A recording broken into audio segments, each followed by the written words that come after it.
wish you all the best.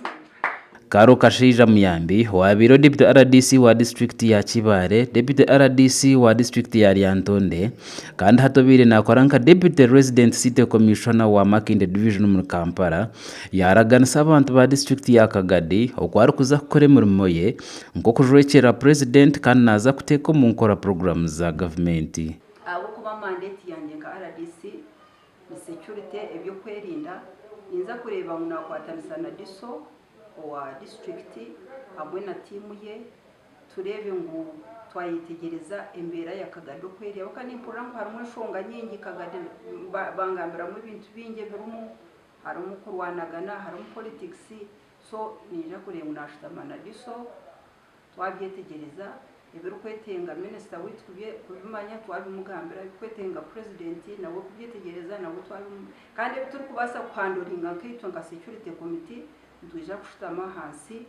tuganire turebe ko twakutereza abo kanyo n'ingenda ngo abantu baturumba usingi. Karo Kasheija hasimire mukuru w'ihanga President Museveni abo kumutamo bwesije kandi akamukuza akamusya hidara lya RDC yujurire. Yowe Kaguta Museveni muzeyi ni kusima munonga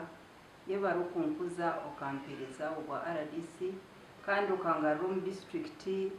eyinabire nakozire mu ka deputy Kibale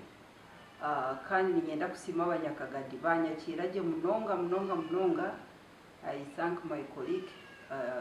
Benjamin Diso yaruho na former RDC Nicholas Kambukama n'abantu bona banyakira munonga. You are lucky you are from the city. This is the third largest local government in the country after Wakiso and Kasese.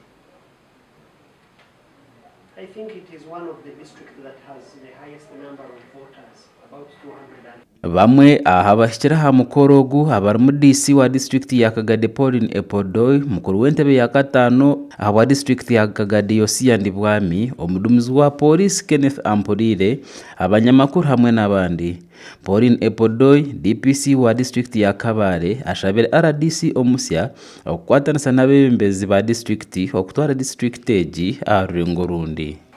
Abanyakagadi tubobonye nane rukundo abo kwa twatwinde rukundo twino kukwatanisa twino kuhaburana Kagadi nija kugenda umesho ebe bindi by'inkuranere bina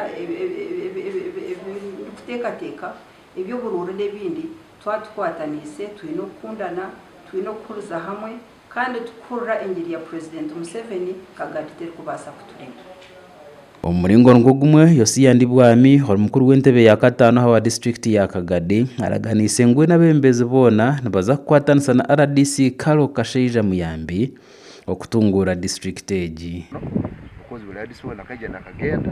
baadaye nikizibu na RDC wena Benjamin kaenda kurungi tine kizibu kandi agenzera kurungi kandi hagire kitagwenda namusanga yo gaka ko muywane kandi na Karo nino bwesigie ngo mlimu yakoraga ibindi mu Kibale mumanyire kurungi nawe ajya kuhereza abanyakagadi kurungi ibibazo byo kirungi agambire amani maingi ajya gateka yo kwerinda kwa district kongera gaita abanyakagadi nakongera kora mu program za government zo kutambura kurungi because the chief monitor akacweka kabiri 3 akegenderwa y'ihanga jete constitution kahereza president wa Uganda obushobozi zo kutora na RDC kandi emirimo yabo herimo kureba program za government zatekwa mu nkora hamwe no kurra ebyo kwerinda home district gasha kwa Onesmus Turiyahabwe abwata yari West omuri Kagadi.